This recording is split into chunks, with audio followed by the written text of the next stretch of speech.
Phone చేసి నాకు ఇవాళ మీది 3 o'clockకి అపాయింట్మెంట్ కావాలి, నేను మీకు ఒక కంప్లైంట్ ఇవ్వాలి అని ఫోన్ చేసి పొద్దున చెప్తే ఏసీపీ గారు నాకు టైం ఇచ్చి 3 o'clockకి రమ్మని చెప్పిండ్రు.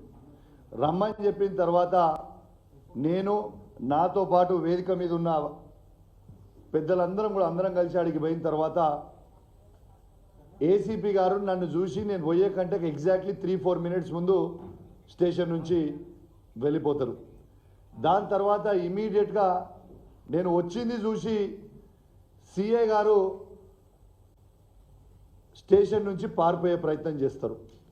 వాళ్ళు పారిపోయే ప్రయత్నం చేస్తున్న సందర్భంగా మా బీఆర్ఎస్ పార్టీ కుటుంబ సభ్యులు అందరం కూడా అడ్డం తిరిగి మా ఎమ్మెల్యే గారు వచ్చిర్రు పిటిషన్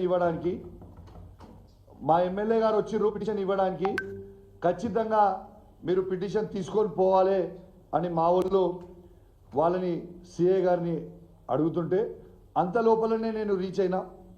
ఆడికి పోయి సిఏ గారికి చెప్పిన, నేను ఒక ఎమ్మెల్యేని, నేను వచ్చిన తర్వాత మీరు ఖచ్చితంగా నన్ను రిసీవ్ చేసుకొని పోవాల్సింది, ఇది నేను చెప్పేది కాదు, ఇది చట్టం అని చెప్పిన. ఈ చట్టం అని ఉన్న తర్వాత ఆయన ఎంత హార్ష్గా మాట్లాడుతున్నాడంటే, నువ్వు ఇన్వాల్వ్ అయ్యని అంటున్నాడు. ఒక ఎమ్మెల్యే అంటేనే డీజీపీ కంటే పెద్ద ప్రోటోకాల్ ఉన్నాడు ఒక ఎమ్మెల్యేది. సిఏ గారిని నేను గట్టిగా నిలదీసిన తర్వాత దిగి వచ్చిండు.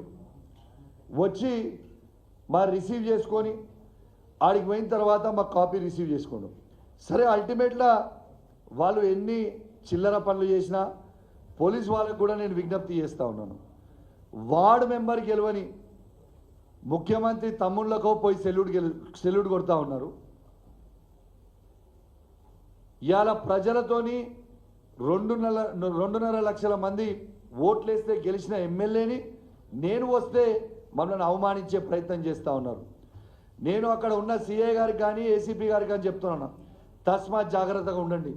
మీరు రేపు రాబోయేది బీఆర్ఎస్ ప్రభుత్వం, కేసీఆర్ గారు మళ్ళా ముఖ్యమంత్రి కాబోతున్నారు అనేది మీరు గుర్తుపెట్టుకోండి. మీరు ఇవాళ ప్రవర్తించిన ప్రతిదానికి మీరు ఖచ్చితంగా మూల్యం చెల్లిస్తారు, దీన్ని మర్చిపోకరని చెప్తా ఉన్నాం. సరే, అల్టిమేట్గా సిఏ గారికి కంప్లైంట్ ఇచ్చి రిసిప్ట్ కాపీ తీసుకోవడం జరిగింది. అల్టిమేట్లీ కంప్లైంట్ ఏంటంటే, ఇవాళ నేను కంప్లైంట్ కాపీ, ఇది ఏసీపీ గారు పారిపోయారు కాబట్టి ఆ కాపీ ఇంకా నా దగ్గరనే ఉంది. సిఏ గారికి మాత్రం సేమ్ కాపీ సిఏ గారికి అడ్రస్ చేసి ఇచ్చినాం. ఈ కాపీ ఏంటంటే,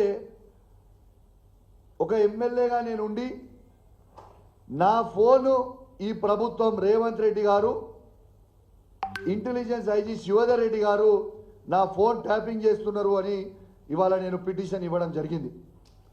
ఇవాళ బంజారాహిల్స్ పిఎస్లో ఎందుకు ఇచ్చిన అంటే, ఇవాళ మా ఆఫీసు, నా personal office Banjara Hills road number 12లోనే ఉంది. మా పార్టీ ఆఫీస్ కూడా బంజారాహిల్స్లోనే ఉంది. ఇక్కడి నుంచి మా ఫోన్ ట్యాపింగ్ చేస్తూ ఉన్నారు. ఖచ్చితంగా వీళ్ళ మీద యాక్షన్ తీసుకోవాలి. దీని మీద వెంటనే రేవంత్ రెడ్డి గారి మీద, శివధర్ రెడ్డి గారి మీద కేసు బుక్ చేయాలి, ఎంక్వైరీ చేయాలి అని ఇవాళ నేను కంప్లైంట్ ఇవ్వడం జరిగింది. సరే, నాకు ఈ డౌట్ ఎందుకు వచ్చింది? వాస్తవంగా నేను ఒక పార్టీకి పోతున్నది, నేను ఒకరితోని ఫోన్ మాట్లాడినా, నాకు ఇన్వైట్ చేసిన వాళ్ళకి నాకు మాత్రమే, వాళ్ళు ఇన్వైట్ చేసిన వాళ్ళకి మాత్రమే తెలిసిన సందర్భంగా పోనా నాకే తెలియదు అసలు ఆ ప్రోగ్రామ్కి. కానీ వీళ్ళు నిత్యం నా ఫోన్ ట్యాపింగ్ చేస్తూ నా ఫోన్ ట్యాపింగ్ విని నేను ఆ పార్టీకి పోతున్నా అని పోయి ఆడికి పోయిన తర్వాత అక్కడ కేసీఆర్ గారి రేవంత్ రెడ్డి గారి డైరెక్షన్స్తోని శివధర్ రెడ్డి గారు ఆ రోజు ఏం చేస్తారు, ఆడపోయి డ్రగ్స్ పెట్టించే ప్రయత్నం చేసి నన్ను ఇరికేయాలనుకుంటున్నాడు. 101% వీళ్ళు నా ఫోన్ ట్యాపింగ్ చేస్తున్నారని ఆ రోజు చెప్పినా, ఈ రోజు కూడా చెప్తున్నా. ఖచ్చితంగా ముఖ్యమంత్రి రేవంత్ రెడ్డి గారిని ఖచ్చితంగా కేసు బుక్ చేయాలి. ఇంటెలిజెన్స్ ఐజీ శివధర్ రెడ్డి గారి మీద కేసు బుక్ చేయాల్సిందే.